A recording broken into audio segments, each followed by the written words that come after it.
I learned that I was Jewish basically from anti-Semitism in the school. I was the only Jewish boy in the class.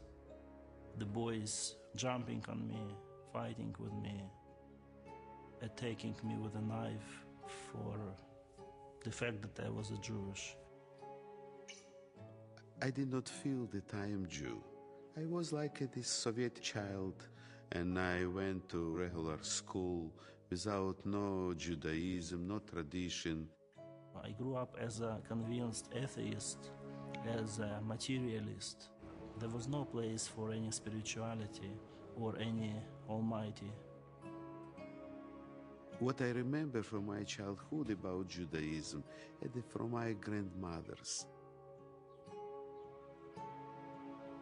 I remember it's like this Passover because we all made matzah in Hum.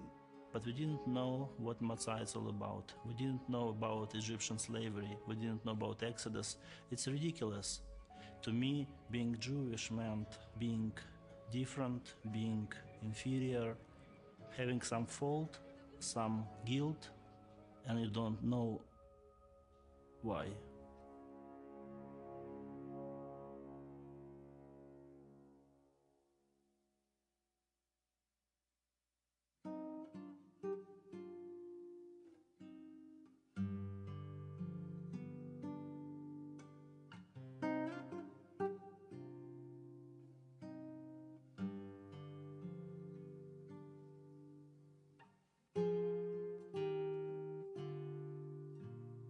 Город Днепропетровск – это очень старый город. Я имею в виду старый город для еврейской общины. Здесь, в этом городе, была создана община, Любавичская община, и что далеко-далеко до нашего времени.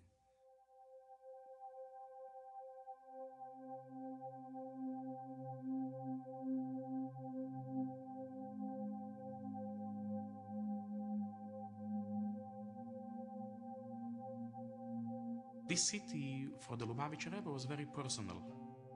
150 meters away from here, his father was arrested before Pesach, and his only sin was that he was helping Jewish people get matzahs for Pesach. So he was arrested and put in the cellar of the KGB and then sent away. This city didn't have a real Jewish community and a real rabbi since he was arrested in 1939.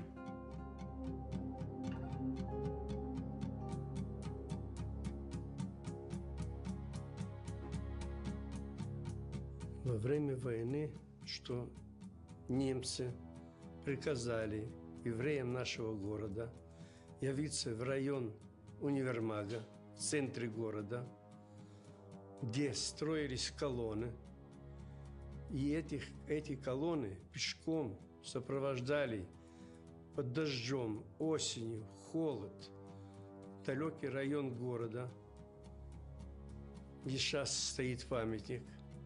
Там большой ров был, глубокий. Их партиями по 25-30 человек подводили к этому рву.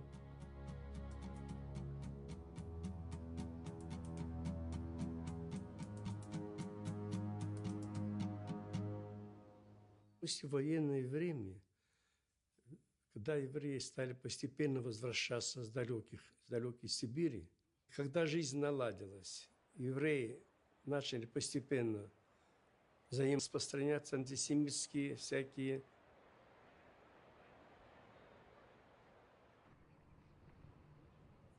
The communist regime, they closed 42 synagogues in the city.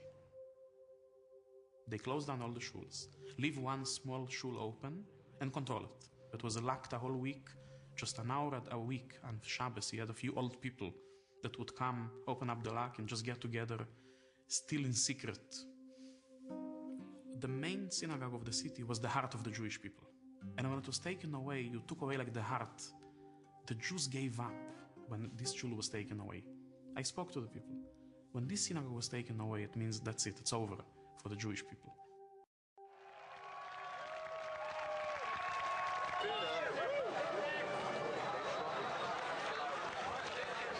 So when the city opened up in 1990, the local community called New York and said to the Lubavitcher Rebbe, so now come back, please send somebody, we are ready for a rabbi.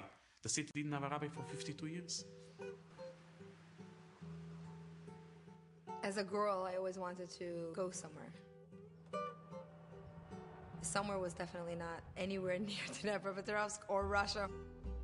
After I got married, Russia was just, I wouldn't have minded coming just to see, but definitely not to live. I loved America very much. To go away and come here was very difficult. And the Rebbe made me feel, and even mentioned to me once, that don't worry, it's going to be like America for you. Everything will be okay. Wait patiently. My parents are from Russia, Belarus, and they ran away from here. We came to Moscow. We had to go on a train to come to Dnepropetrovsk. The train was minimum 17 hours, so it's the middle of July, boiling hot, no opening windows. And you know what? I decided I'm never going home because I cannot bear the same ride back home. We came here without knowing the language, without knowing exactly what we are going to do. The city never saw any foreigners before. So when we came here, people looked at us and didn't say, who is it? They asked, what is it? The conditions in the hotel where we were sent in was no hot water, with big cockroaches. Isn't it exciting? It has American buttons. We couldn't even call home to say we arrived because you had to order a telephone call 3 days in advance. Тут такой супермаркет из Нью-Йорка. Да. Супермаркет из Нью-Йорка. Pots, pans, dishwashing detergent, my 2 down blankets that I had because you needed that in the winter here, and my 2 silver candlesticks. That's what I brought with me. Everything else was just everyday needs. No extra clothing because we had to have toilet paper.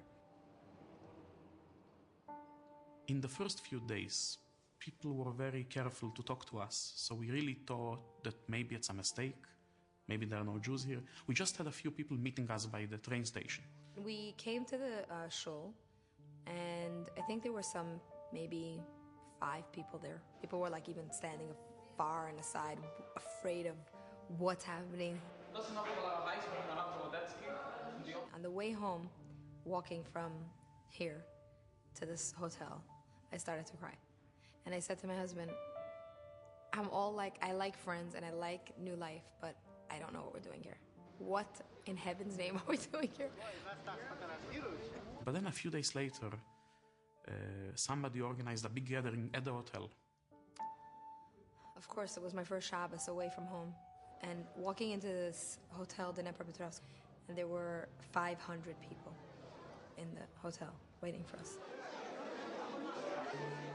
I saw the Shabbat table first time in my life. I saw the candles. I saw how he did the Kiddush. I saw a beautiful Kiddush cup. And my whole heart, my whole soul was crying. I was really feeling that this is the heritage that the communists and all those who called me dirty Jew stole from us, the precious heritage of our great-grandparents, how they lived many generations backwards. So it was a real turning point in my life. I live this evening till now, every day, me, Hani and me, because this was the meeting where we met Jews who were so happy and so excited to find out about what Jewish is and what Shabbos is.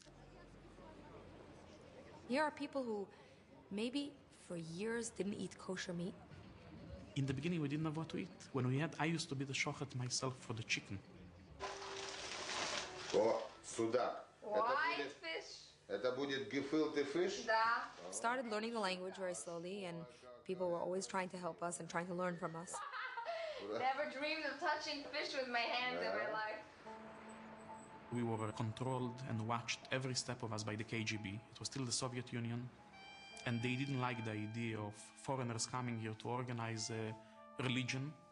So every step of us was controlled by them.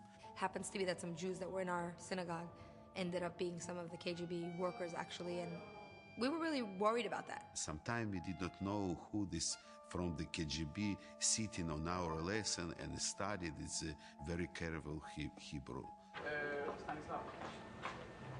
To say first name, Shmi Yan. My name is Yan. Beseder, Manishma, Shalom. Shalom, it was first word, and we very excited and enjoyed that we can say these words. It's our language, which may be in our brain from this old generation before. I started to teach Hebrew and understood that the best way to study Hebrew, to teach this language to other people. And when I explained it 10 times, some things from grammar, Hebrew grammar, I understood more and more and more. I finished at Conservatorio as conductor of choir. And when I taught Hebrew, I used Hebrew songs. When you heard my choir, they sang Kahol Velavan, Blue and White. It was the first song that I studied in Hebrew.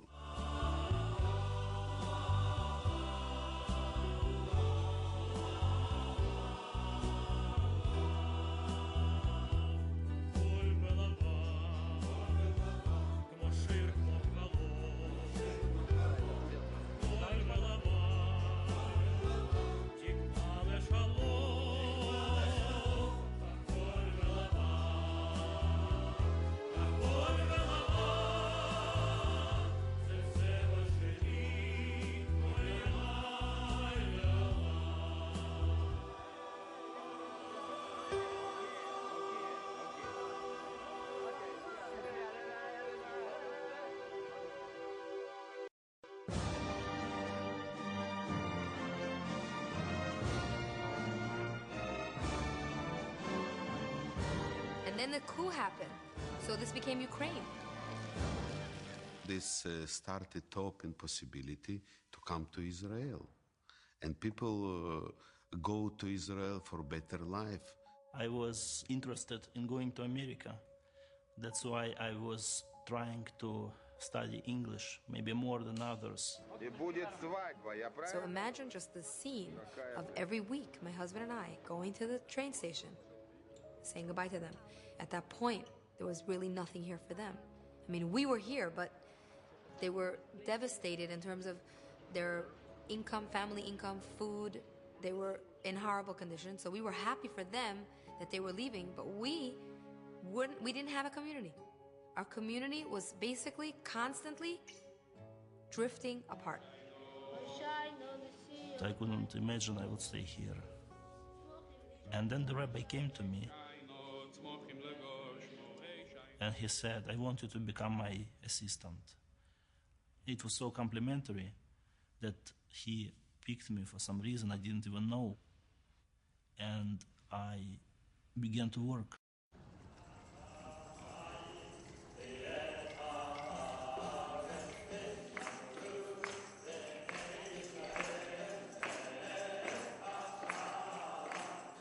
In the summer of 1991, the news came over the radio about the breakup of the Soviet Union, and everything else we all know happened after that. Some of our Soviet Jewry activists started talking about, what now? What is our responsibility now to the Jews who are left in the former Soviet Union who may want to rebuild Jewish community life for the first time in a generation? Would that be possible? Is that something we should support?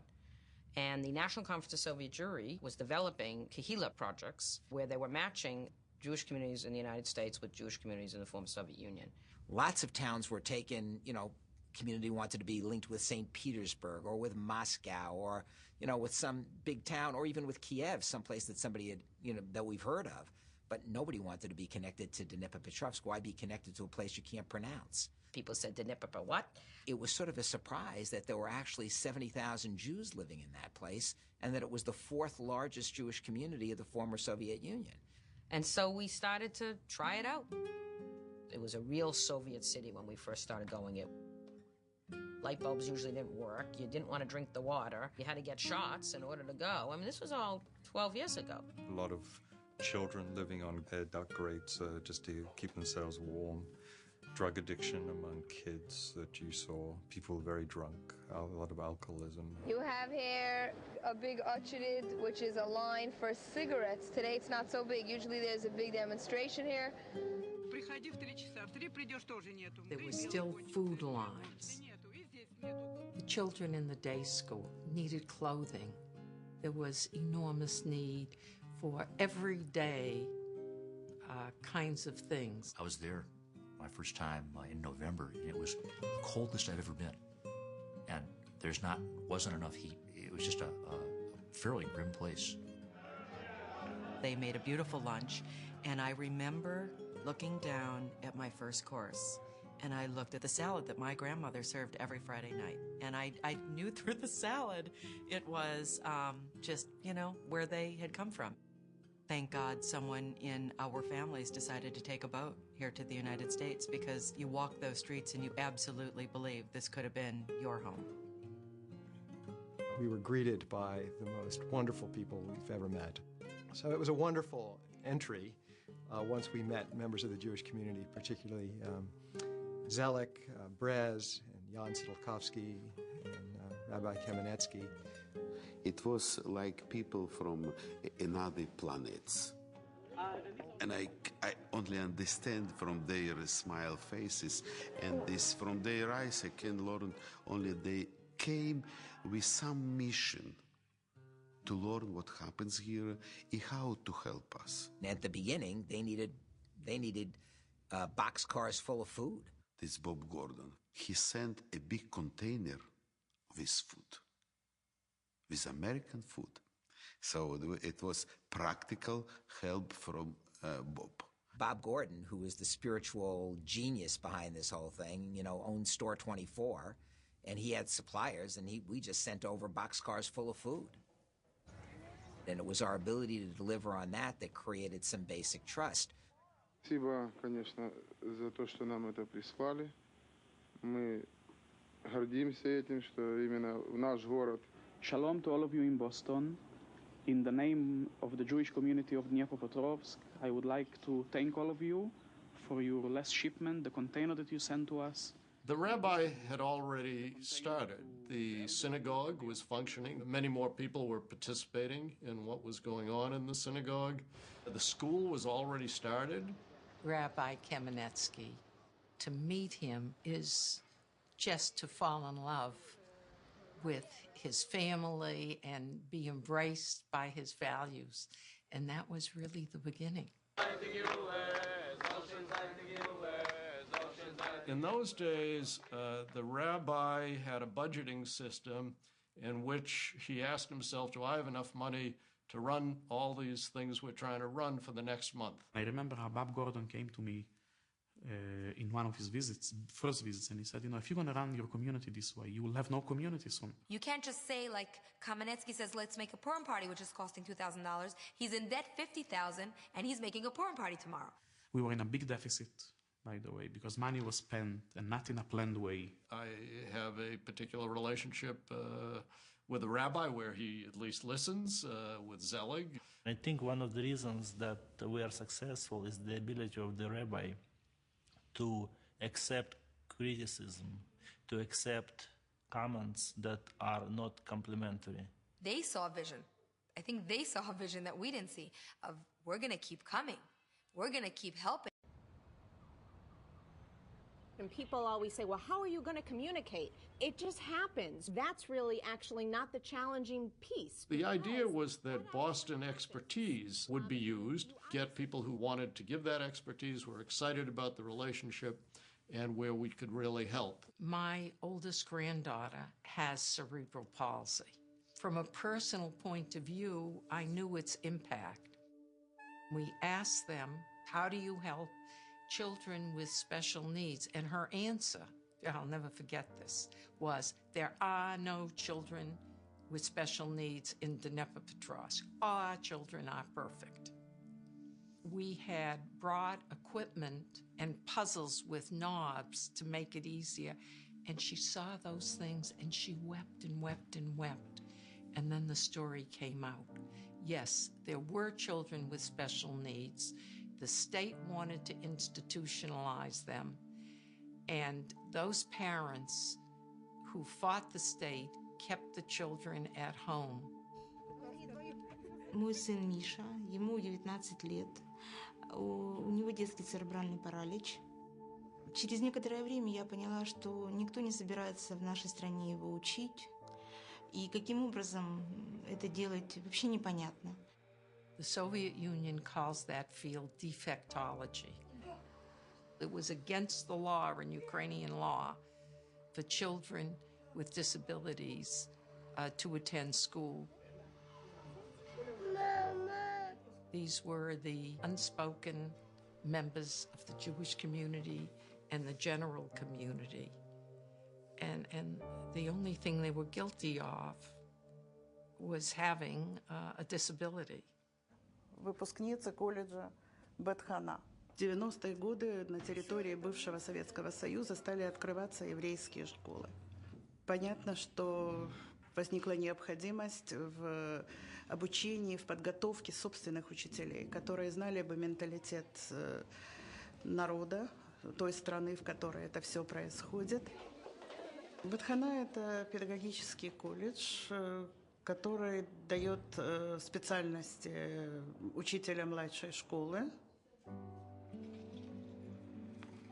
We went to Beit Hana, which is the teachers' college, and it was clear that this was an extraordinary opportunity. So we established the resource center there.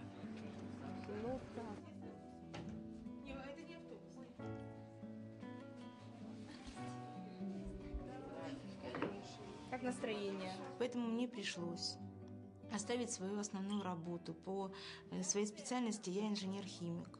И получить новую специальность социального педагога по работе с детками со специальными потребностями. И заняться полностью образованием, воспитанием, обучением, развитием сначала своего ребенка, а затем уже и таких деток, которые попали в подобную ситуацию. Svetlana is the head teacher, and she's beloved and trusted. We were meeting parents who told us of their isolation. I mean, what do you do if you live 5 floors up in a building without an elevator and you have a child who can't walk? We started to help bring those children down into the school. И именно здесь поставлен был моему ребенку диагноз аутизм. В Украине вообще таких диагнозов не ставят, потому что этой проблемой никто не занимается.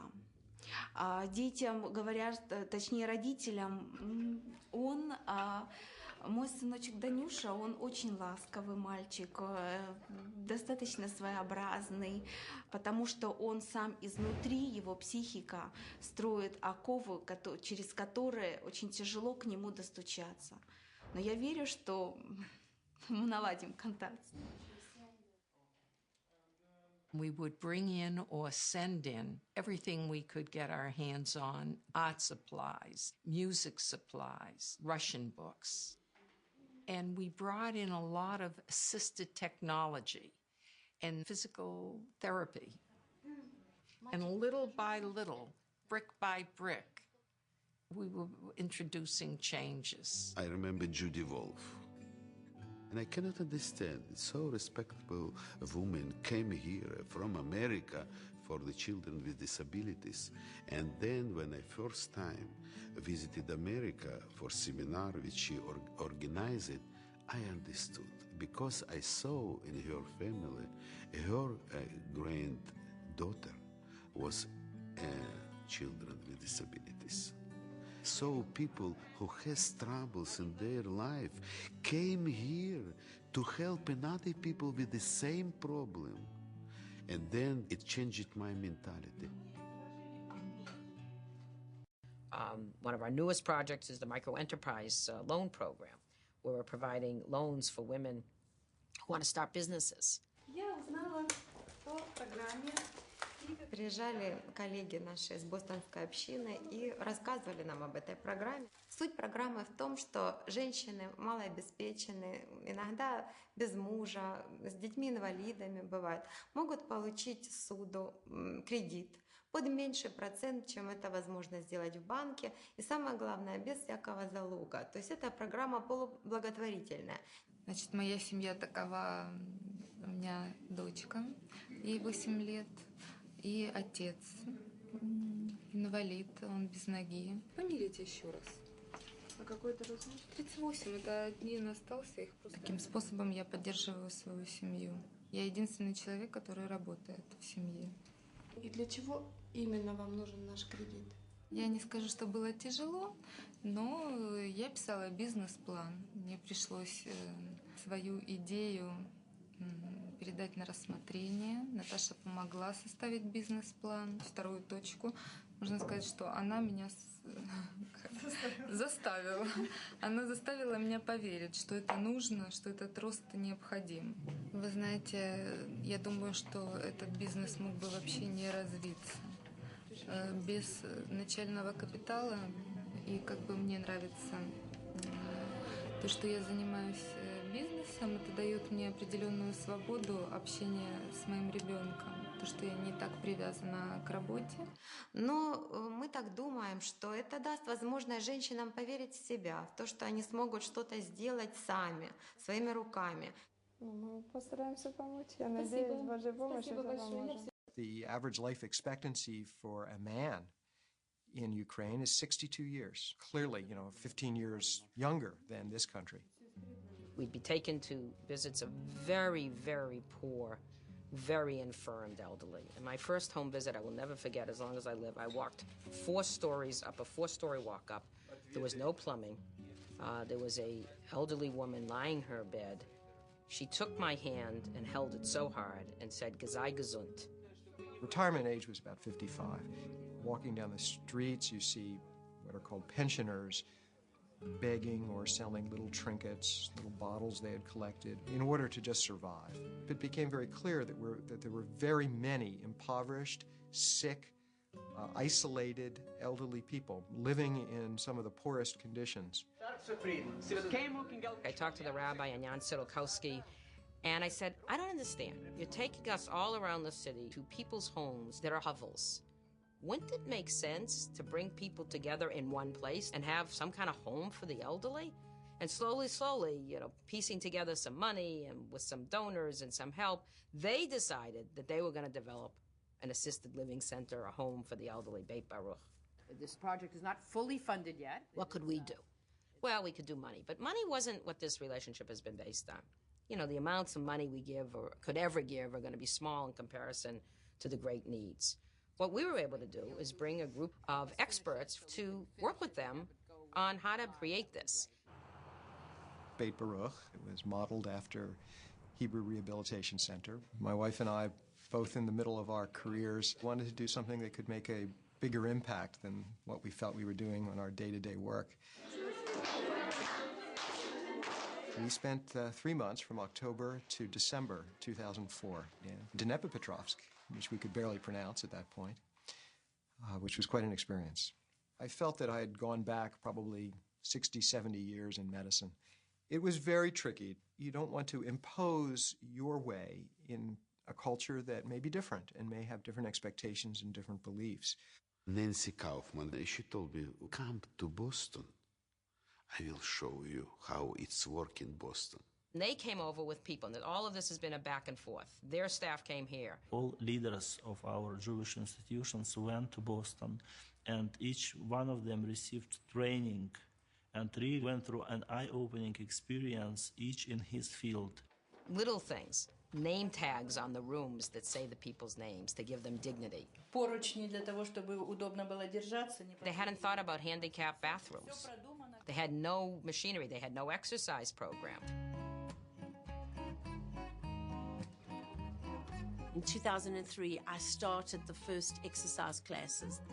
They took many of the exercises that we were doing and brought them over to Beit Baruch and started an exercise program, which was really quite impressive. They are a very dedicated staff, and I think that they get it. They really, really get it. And they can see the changes. I mean, they're living the changes. They're living the improvement of people.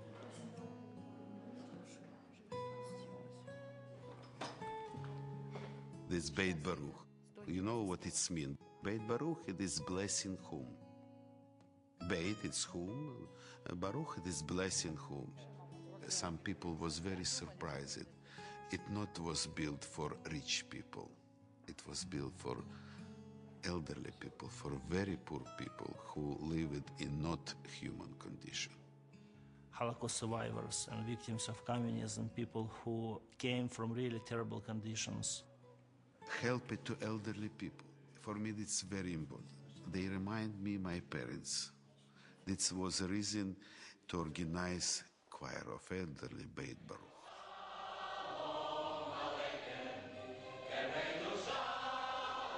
Many people who come to my choir, that's people without voice. They only wanted to be not lonely. They wanted to be together. And this song, Yiddish song that they remember when they was young, made them more stronger, united like family. Да, пожалуйста. Пожалуйста. Я любила и пела, и пою еврейские песни. И мне очень хочется для вас спеть «Аидыши маму», если можно, да? А мне хочется в этом углу. Можно я там стану, чтобы попало? In Wasser und Feuer wollt sie gelaufen für ihr Kind, nicht halten ihr Teier, das ist gewiss der größte Sinn. Oi, wie glücklich und reich ist der Mensch, was hat, als schöne Matone geschenkt von Gott. The music, the singing, the dancing, just the joyfulness of a people who have not a whole lot to be joyful about given their histories and the losses that they've suffered and the oppression that they went through. And so I think I'm most inspired by the older people.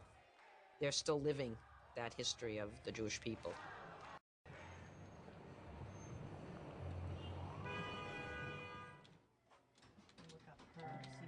I've always felt very strongly that healthcare is a great diplomatic tool. See you later. Okay, have a good day. It is a great way for communities to work together. So I'd suggested to Rabbi Kamenetsky, why don't we consider or think about developing a women's and children's health center in Dnipropetrovsk, which would have two functions. One, which would be to take care of women and children in the Jewish community, but at the same time, the same structure or the same effort would reach out to the whole city in providing support for the citizens. What we did was to negotiate with the city government that they would take some responsibilities and we would take others. Our responsibilities were to ship in supplies, medications, rubber gloves, equipment like ultrasound machines and those type of things. And the job of the government was to give us the facility, pay the heat, light, and electricity, and pay the salaries of the docs and the nurses and the support staff. So they had skin in the game right from the beginning. We wanted to work with young physicians, far more likely to affect change if there were young women in particular who wanted to change the way that healthcare was delivered. А мне, как докторам, работающим в нашей клинике, выпала большая удача и возможность побывать на стажировке в Бет-Израиль госпитале. So we brought them here and their eyes just lit up with realizing just how far behind the healthcare system unfortunately had become. They were eager to learn. We've tried to be very respectful of their expertise and their professionalism. На момент открытия клиники в 1997 году у нас не было подобных центров на Украине. Этот центр был первый. In the former Soviet Union, they don't do Pap tests. So Pap tests, as you know, are a way to screen for cervical cancer. So we introduced a Pap test program. Если в 1997 году заболеваемость раком шейки матки составляла 40%, то на сегодняшний день она составляет 4,2%. We actually see 10,000 women a year in the health center. All parts of the community, educated, people unemployed. It's completely for free. К нам приезжают доктора из Бостона, которые помогают нам овладевать новыми технологиями и, как правило, привозят нам. It usually takes about half an hour to do the scan anyway, so very active baby, very busy. The stomach.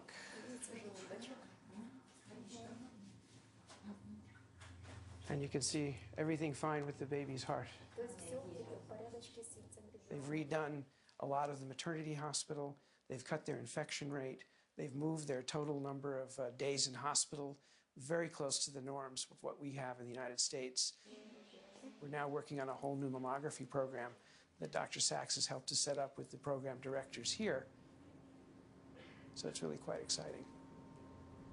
Beginning of the combined project, he actually came. David Link is a very senior pediatrician in the city and the Harvard medical community. He set up a pediatric program in the similar way that we set up a women's healthcare program. To see the sickness, the real sickness that occurred in the clinic that David Link was in charge of. We saw little babies who were in, the smallest size Pampers, but nonetheless up to their chins, just not thriving.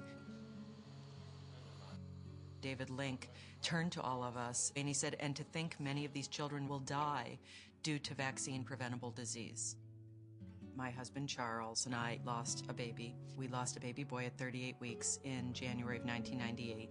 To know that we could save hundreds of thousands of kids in Ukraine, I turned to David that night and I said, do you ever think about vaccinating these kids? Do you ever think of formalizing some sort of a program? And he said, Patty, I think about it all the time. And I said to him, I'd be very happy to be a partner. We put some proposals together and we got a yes from Merck, probably inside of 6 weeks. We were floored. It was not the getting of the drugs that was the difficult part. It was the getting the drugs to DNEP. By the time we figured out what planes we could actually get the drugs on, the pallets were too wide to fit through the doors, so we had to recalibrate. When we got the DHL flight, we learned that they were repaving the airport in Dnepropetrovsk. We were put off for another 6 weeks. We were told there would be a 40% import tariff, even on humanitarian aid.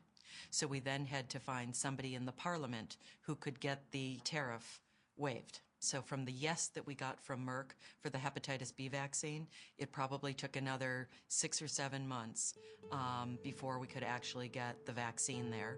Zelig and the rabbi and David and I, we were all together in a conference call. The first baby got the vaccines and they photographed her. It was all worthwhile and it absolutely worked. There's no more hepatitis B in Ukraine. We just brought know-how to Ukraine that the government signed off on and has adopted as its own. We will continue on with the whole protocol of vaccinations that we know work in the United States, and we will bring one after another in hopes that all the vaccines will clear their Ministry of Health, just as the hepatitis B vaccine did. Patty and I now have 2 wonderful daughters. So part of when I'm there, it's a connection to our son who didn't live, and to our daughters who do, and I think it's all part of a cycle, which is, I'm a fairly cynical person, but which is almost mystical to me. This project can make less anti-Semitism between Jewish and non-Jewish population. It really changes the attitude of the non-Jewish community to Jewish people here because it's an example of the good work and good help to all people based on non-sectarian, non-national, non-judgmental base.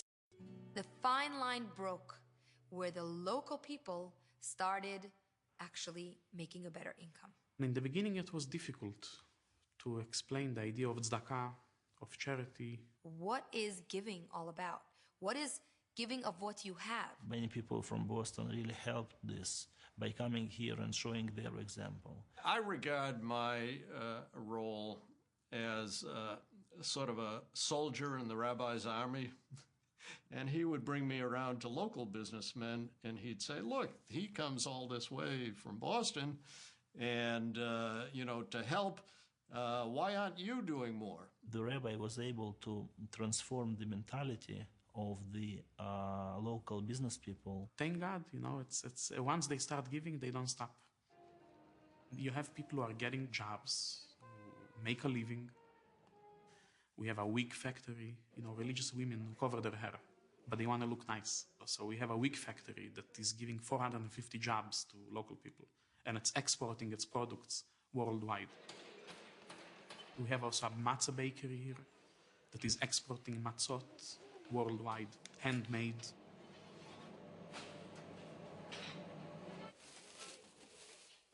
$120 people have work.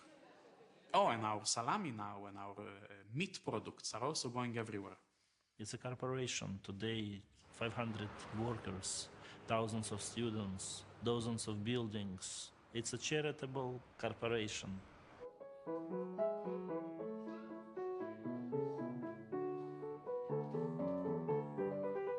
It's really the Jewish community became a model for the general community. We have a mayor of the city or people from the ministries, from the capital coming to these institutions and really learning.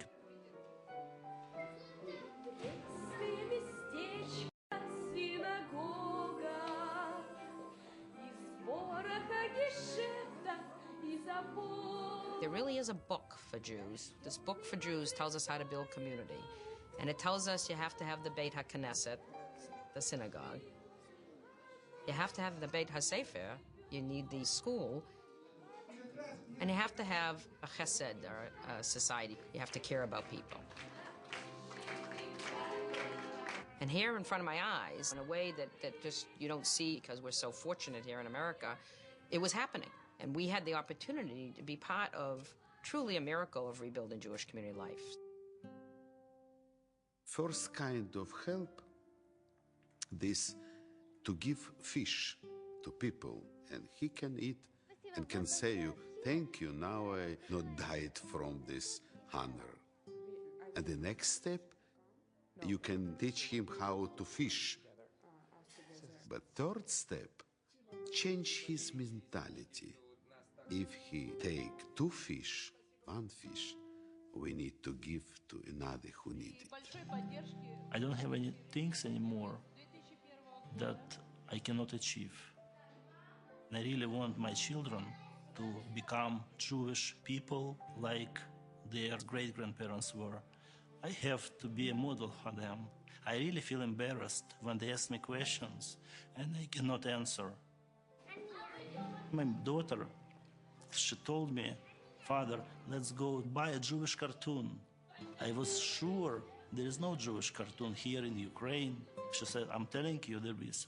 We're going to the mall. Somehow a 5-year-old child takes me, looks at the discs and picks one and says, have a look. And I take it, and it's Prince of Egypt, the DreamWorks, Steven Spielberg cartoon about Moses. And when they watch it, they see this is not how the Moses came to the Pharaoh. I mean, 5-year-old child here in Dnepropetrovsk finds the small details, and it's amazing, and it's big pride, it's big happiness. We didn't think we would end up here for good. It was in the beginning, like for a few years, to help build the community together with the local partners, but we ended up staying here for 16 years. How lucky we are to be part of bringing back what we thought was gone forever, what we thought would never be seen again. Like the Jewish neshama, the Jewish soul that was hidden and pressed and pushed away, but it was still there. Nobody could take it away. Nobody could kill it.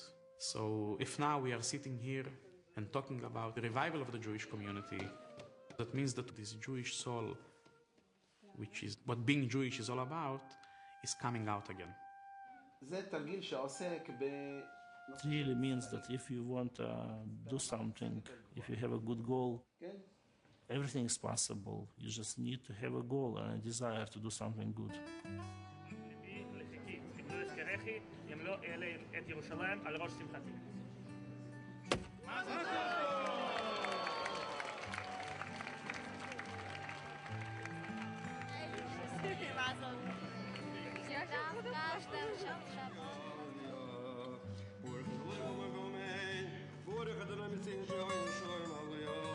Vorige de